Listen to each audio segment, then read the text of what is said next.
wait. Hit the brakes. Hey, this is part 2 of a 2-part series. If you didn't see part 1 of viewer questions answered by Rich from the Gold Depot, please go back and watch part 1. Enjoy.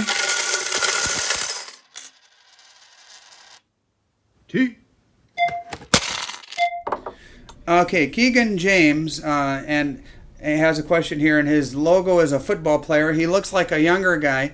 I only have silver, and I just started watching the silver to gold ratio. I was wondering what number would be good to exchange silver for gold, or maybe just some education on that ratio. So let's talk about that. GSR, the gold to silver ratio.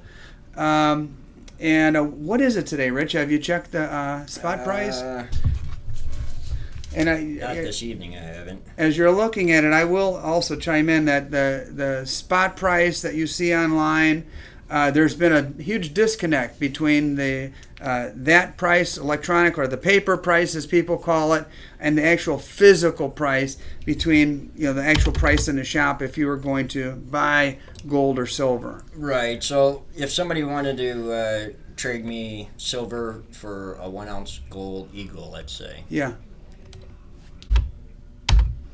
They would have to give me 74 ounces of silver. Okay, and so that's the GSR. Plus you can't just trade equal for equal because you've got a business to run. Right. So you've got to get your end in as well. That's premiums on both ends. Got it. Hoosier Proud, another Hoosier stacker. Is copper a good buy for inflation? Well, I loaded up on copper. Let's see, I got probably about 7,500 ounces of copper. Dang. Are those copper rounds or copper rounds? Okay. So I loaded up on that before, kind of right when all this started going crazy. I think copper is going to do good. So it already has this year. It It's amazing how much it's gone up. I know a lot of guys are really getting into that lately. So, yep. All right. Jasper Jones, do we get taxed if we sell our silver and gold? If yes, how much? Where do we sell to minimize losses? If that's the case, do you get taxed if you sell your silver and gold? No tax on gold and silver. Okay. Does it matter where Jasper's from? You might have a tax like capital gain. So we don't have to report anything here. Mm-hmm. The only thing we have to do, if somebody came in with a large amount, we would have to do like an anti money laundering form. Oh boy. So. But I want to say that's like over 25,000 in just gold one transaction. Yeah. So I mean, if you have a substantial amount, and you're afraid of the tax, just break up your, don't go over that $25,000 mark or whatever your state requires. Yeah, you've all heard about Silvertown Mint, and that's a famous mint. It's been bought not too long ago, but the founder of that mint, Leon Hendrickson, I actually read his book. And he got in big trouble for buying gold from someone and not filing the proper paperwork with the government, to the point where he spent some time in Terre Haute, if you know what I mean. Well, yeah. In an orange suit. Cartel is huge on gold and silver, and that's how they launder money that way. So the U.S. has put this process in place to try to avoid that. So. Any large amounts like that, you have to do that anti-money laundering form. Yeah, Leon literally sold a bucket of gold, and didn't file the proper paperwork, and he sold it to an undercover FBI agent, and they were working on him. But hey, the next question is from Hoosier Stacker. Hoosier is another great YouTuber. Check out his channel. And by the way, check out PPP, Pistol Packing Pilot, if I forgot to mention that earlier. But this one's from Hoosier. When gold goes to the moon, which would be more desirable to buy? Again, for an LCS standpoint, a 1 ounce Buffalo, a 1 ounce American Gold Eagle, or fractional AGE, and why? Fractional has always been the best. Mm-hmm. It's easier to sell. People have a few $100s in their pocket versus having thousands and that they could buy a 1 ounce. A lot more liquid. A lot more liquid, easier to move, and higher premiums. Mm-hmm. So it's a win-win on the fractional stuff. Next bet would be the Gold Buffaloes. Your Gold Buffaloes are always highly desirable. Seems like those are tougher to get. Yeah. And then your Eagles. Mm-hmm. This one's from Oscar Espinoza. He's from the great state of Texas, where my buddy Gary's from. He started stacking almost a year ago, and some smaller mom and pop coin shops here have like no silver bullion coins or very little, while some other bigger stores have more than enough silver coins and bullion. Why is that? Well, your bigger stores, they got more buying power. They got, bigger online presence, national TV advertising, Mm-hmm. this and that, and they spend a fortune online. Yeah. So your places like AppMaxJ and Bullion, all your big places, they tend to buy more from the consumers. Yep. So when you could buy from the consumer versus buying from another dealer or whatnot, they're able to acquire more. Mm-hmm. And for less. Yeah, when I was in Florida for spring break, I stopped at an LCS, totally old school. They have a sign up. I would imagine they didn't have a website. A couple of old guys run it, and they're running it like it's 1982. Great guys. Yeah. But I think they're missing a whole segment of the silver stacking population. Well, times are changed. I mean, everything's everything's moving online. And not just in the coin business, but a lot of different businesses. So you got to change with those times. All right. Kane Friday asks, T, can you please ask Rich when and where you will do another video on a cool location like the excellent one where you went to the old jail? And that was a lot of fun. You and I spent like 3 hours touring the old jail, really cool. Doing a little ghost hunting, showing off your John Dillinger memorabilia. And that was probably one of my least popular videos that I've shot, although it was one of the coolest and most fun to make. Matter of fact, I will put a link to it maybe in the description or something like that if people missed that one. But maybe you and I need to get out somewhere on a fishing boat and show some silver or something, man. That's not a bad idea. Ooh, I like this one from Toronto Maple Leaf Stacker. What are Rich's top 5 favorite coins in his collection? You started to mention the flowing hair. Yeah. So I know you're a Morgan guy and a trade dollar guy too. Yeah. I don't really have a lot of like favorites. I mean, silver dollars are. Whether it be like the 8 reals, the Morgan dollars, flowing hair dollars. Any kind of dollars. That I'm a dollars guy. So. Yeah. Here's from another stacker, Tommy Stacker, as a matter of fact. Should I be concerned about 2 or 3 red copper spots in my gold buffalo about the size of a speck of sand? I thought gold buffaloes were like pure gold. Typically, you'll see copper spots on like the old pre-33 gold. Mm-hmm. So like your $20 gold saints. Yeah. That stuff that's 90% or 91.7%. Mm-hmm. Like gold eagles are 91.7, even though they're 1 troy ounce of actual gold weight. Mm-hmm. So it's typical to see a copper spot. Mm-hmm. The gold buffalo, I would definitely maybe put it on a Sigma or have it X-rayed just to verify 100%. Great idea. Yeah. Next question is from Armorer's Apprentice. Other than the ASE, what is the best bullion to stack? The best bullion to stack? Whatever you like. Okay. Yeah, it all adds up. So, And it probably goes on your goals, right? I tell everybody to diversify. I mean, you want your 90%. You want your Silver Eagles. You want your generics. You want, the stuff that you like as well. Stuff that you could pass down to generation, So, I mean, just diversify and stack what you like. Mm-hmm. Yeah. Okay, another one from USA Always, and I like his logo there. What are the best similar question, but with a twist. What are the best silver and gold coins to buy, and what should we focus on? Bars, coins, rounds, or all of the above? And I'm guessing you're going to have a similar answer to that. Correct. I started out with sovereign coins, evolved towards just the weight and wanting just the cheapest silver rounds I could get that were interesting to me. And then I went into bars and just now kind of getting into bars.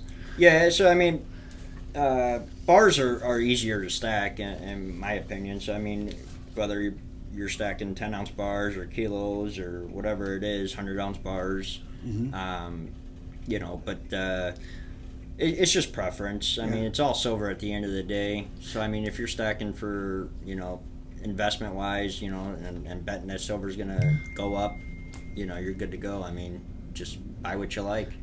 Now, my buddy George was on your auction yesterday and bought quite a few 10-ounce bars, and we were in the car together coming back from mountain biking as he was bidding away. And one of the things we talked about is he likes the 10-ounce bars because they are easier to put in his safe. Right. And for storage purposes, literally for storage purposes, bars are what works for him. Yeah. Vacation time, 24/7 or 247. If the spot price drops, do you think that premiums will just increase, or will the premiums remain the same? Now, that kind of happened a little over a year ago. Well, it happened this week or last week. You saw silver dropped all the way down to $25 or so. Mm-hmm. Now we're starting to climb back up, but premiums are still there. Yeah. So it just as long as people aren't, they're not selling yet. Mm-hmm. The premiums are gonna stay because the silver is just tough to get. Nobody's selling, everybody's buying, so yeah, it's gonna be one of those things where it's just tough. Yeah, it's gonna be a tough market. He also goes on to ask, have people been panic selling their stack of silver or gold? And I would guess not at this point, but no, nobody's panic selling. Everybody's still buying. Holding tight, baby. Yep. Martin Anderson asks, Rich, what is your lowest premium silver you have in the shop? Direct and to the point, man. What's the lowest premium silver you have in the shop? Generic Christmas rounds, $30 an ounce. How much? 30 an ounce. 30 an ounce, and they're kind of ugly looking, but it's silver and weight for your stack. That's just personal, unless you're really into Christmas rounds or something. But unless you love Santa Claus. There you go. Another loyal viewer, Saltwater Saddle Tramp, and I don't really understand the name, Saltwater Saddle Tramp, but great viewer. I've seen the prices on certified Morgan and Peace dollars skyrocket. Common date MS63s have doubled in price in 2021. What I want to know is, does Rich see these prices holding, or will they tumble back down? Are common date MS63 still a good buy at these higher prices? We've never seen a market like this. This market is nuts. Yeah. And now, on the coins and the bullion and the currency, the market is nuts. So I don't know. I've talked to people that have been around for 50 years. They've never seen a market like this. Mm-hmm. Unprecedented times. Right.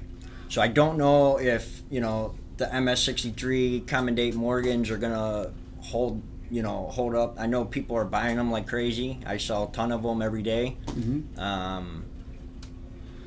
I don't know if they'll hold. Mm-hmm. I hope so. Yeah. Alfred Biscuits, neat name and interesting logo there. Is Alfred Biscuits a character in comic books or something like that? I'll have to look that up. Which silver coins are the most liquid and the easiest to sell? Which coins are exempt from federal taxes? Silver and gold coins. We've already talked about the taxes thing, but what's the most liquid, easiest to... Probably silver, probably your Eagles. ASE, American Silver Eagles. I mean, they're legal tender. They're silver dollar. Recognized all over the globe. Yeah. Silver Stethoscope, and Silver Stethoscope is local. And so, do you trade silver for gold, and at what ratio? Well, we just kind of answered that one. Silver was it 74, if I remember correctly. John Sherry, should I get a certain amount of silver stack before buying gold? Right now, buying a house, so can only get an ounce of silver every week. Should he build up that silver stack before diversifying into gold?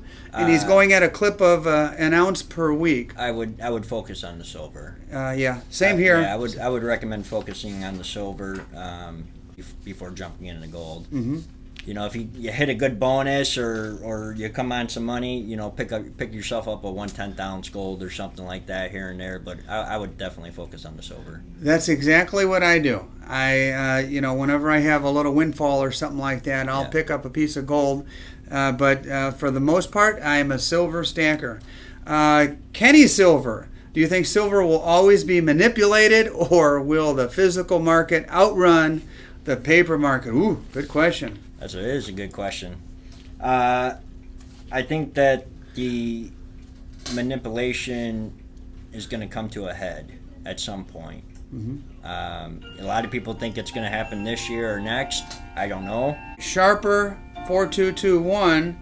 I'm curious with both UT and Rich what you think about this. Does 35% silver and or 40% silver, war nickels, and some Kennedy halves serve a role in one stack? I am hesitant to buy these, and it seems like coin dealers do not really want to buy these back. I'm not real big on them, but I don't know. I buy them. Uh-huh. I mean, I've got a few bags of war nickels, so I've held some. Yeah. Okay. I mean, they're 35% silver, so I mean, Another one of my favorite viewers, Donald in New Mexico. Hi T. Ask Rich if he thinks the 1921 peace dollar price hike is going to remain after all the hype over the 2021 peace dollar. What does he think about the current price of the 2021? Well, we just kind of answered this one. Donald? The 21 peace dollars, those things are going like crazy too. I mean, even Slickers, just completely worn out or selling for good money, but... And for the benefit of the newbies out there, Slicker means one with quite a bit of wear on it. Yeah. So, I mean, the 21 peace dollars I don't think will hold. Okay. They've always been, a good coin to have. So, I mean, if you want that coin for your collection, by all means. Mm-hmm. Bill K. asks, do you base the price you sell your silver bullion on what you paid for it, or on the current spot and premium? The reason I ask this question is because when silver goes down, I want to buy the dip. My LCS mysteriously is out of silver until the price goes up. Oh, man. I wonder where Bill K's at. Well, I mean, you got to remember we're in business. Yeah. So, if you got to, for me, there's a coin dealer right down the street, 10 minutes away, So, if he's selling his silver at 36 and I sell mine at 35, then, I'm okay. Mm-hmm. But, I mean, if he's selling his for 40 and, if I can get an extra buck or two, they're going to do it. It's basically what the market will bear. That's the whole world runs in that way, whether it's, any commodity or anything you buy at Walmart. It's going to be tough to buy on the dips right now. Yeah. This one's from Cravo. In your opinion, what's the best coins, gold and silver, to stack for hard times? Example, like 90% silver. For a European, that there are only 3 or 4 local coin shops in the country. No kidding. 3 or 4 local coin shops in the entire country.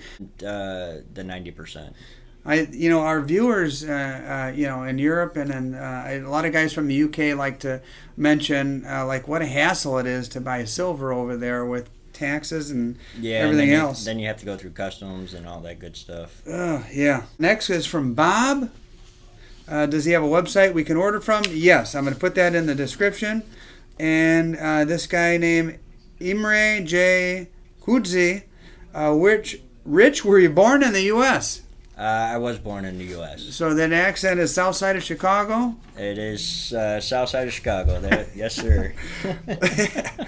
And the final question is from a guy named I Am Done. I picked this one, last one. I Am Done. What was the name of the butcher in the Brady Bunch, Rich? Oh, I have no idea. Sam, man. Don't you know? It's Sam, Alice, the housekeeper. Never mind. That's all. All right, Rich. Well, thank you for you asked me something about the Godfather, I might have been able to answer that. But yeah. Brady Bunch, not so much. Thank you so much, Rich. This has been our longest video shoot by far that we've ever had. I appreciate it. And what I'd like to do is I'll conclude by showing the viewers what I purchased today. It was the biggest purchase I've ever made in a long time. And I'm going to show that off in just a moment. But before I do, I just wanted to sincerely thank you for spending so much time after hours, Rich. No problem. I appreciate everyone. All right, buddy. Thanks.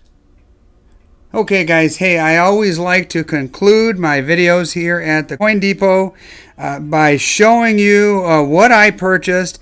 And, I can't walk in here without finding something cool.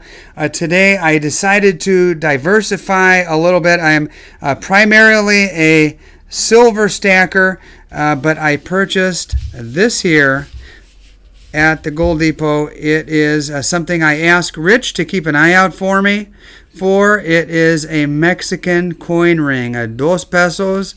And as you could see, it is a beautiful ring.